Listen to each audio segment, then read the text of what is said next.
et ça fait à peu près 8 ans que je monte à cheval. C'est ma 8e année en fait.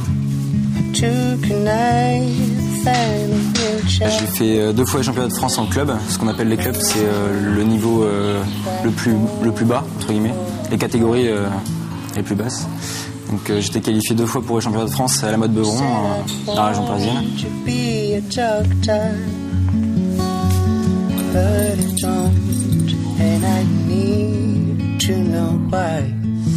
Mes 2 sœurs qui montent à cheval déjà depuis un moment, ma grande sœur et ma petite sœur, et du coup vers l'âge de 10 ans ça m'a interpellé. Je faisais pas spécialement de sport, j'étais pas un grand fan et j'avais pas de passion quoi, et du coup je sais pas, j'ai essayé comme ça et ça m'a plu, donc je suis parti à faire ça et du coup le truc a pris et voilà.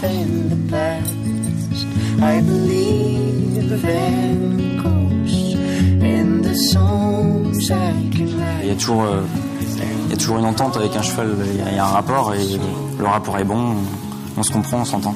Il y a un rapport qui se crée entre le cheval et le cavalier, et si ce rapport-là est bon et constant tout le temps, voilà, le tour se passe en général très bien. C'est le cavalier qui commande, mais après, selon les exigences d'un cheval, selon les particularités, on s'adapte, histoire que le rapport soit constructif. Le cheval n'est pas toujours conciliant dans la façon de faire. Et le cavalier n'est pas forcément disponible non plus ce jour-là. Il y a des coups de fatigue, etc. Ça reste des sportifs, comme le cheval comme le cavalier. On n'est pas toujours au top. Et donc voilà. Donc, plus l'harmonie est bonne, et mieux ça se passe.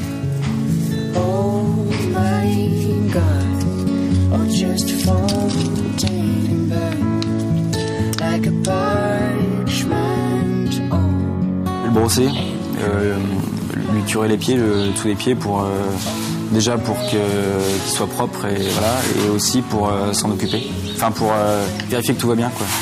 Parce que c'est pas forcément évident s'ils ont un problème, une maladie de peau ou un caillou coincé, n'importe quoi. On regarde aussi si les fers sont bien en place, si tout va bien.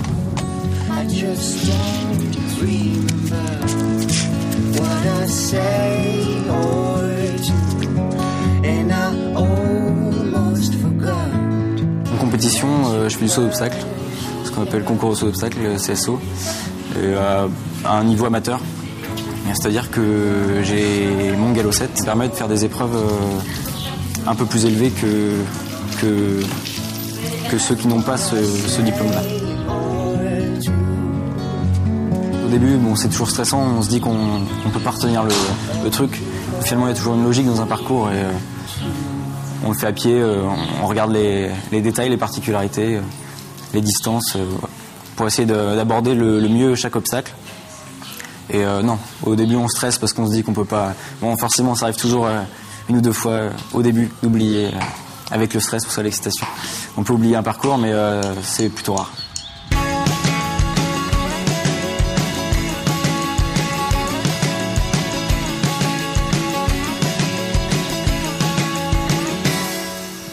Nobody can understand, nobody can imagine what happened to this Vicky Waterpity. She lost her sense of reality in a world of gravity.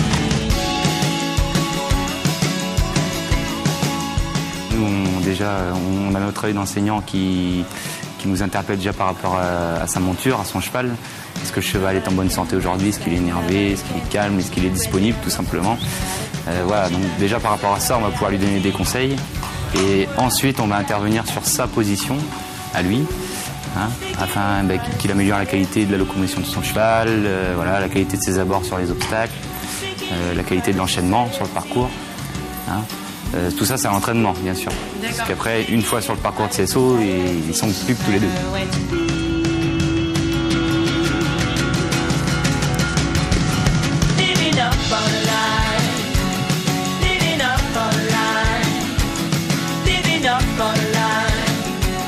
Ça dépend, selon l'épreuve, si c'est une grosse épreuve, si le concours est loin, après il y a toujours un peu de stress, d'excitation aussi.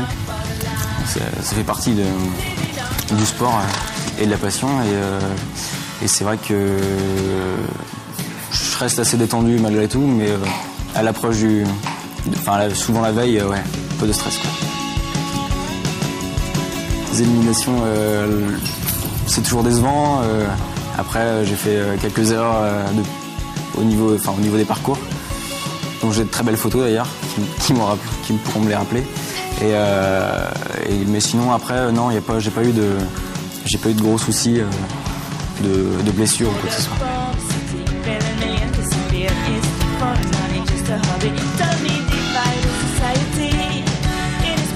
Le calme peut aider, ouais, même beaucoup. Mais après, il faut aussi savoir prendre des décisions, être ferme dans les moments où il le faut. Parce qu'on a quand même affaire à un animal qui ne comprend pas forcément ce qu'on veut, et qui cherche aussi à contrôler, à se battre. Le rapport peut être aussi un rapport de force, donc il faut aussi être capable d'affronter ça.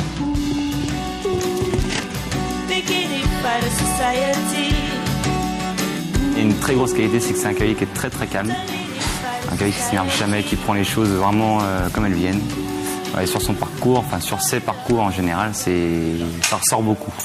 C'est un cavalier qui ne s'énerve jamais sur son cheval, qui prend le temps de comprendre ce qu'il a à faire.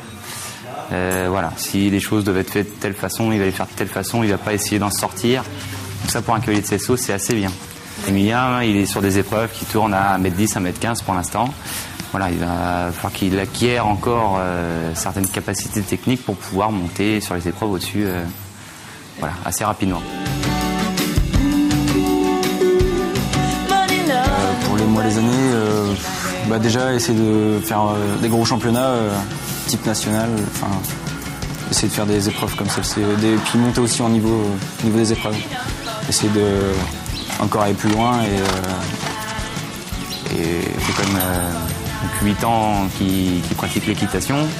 Il y a beaucoup d'automatismes qui se sont mis en place, beaucoup de techniques aussi qui commencent à s'approprier.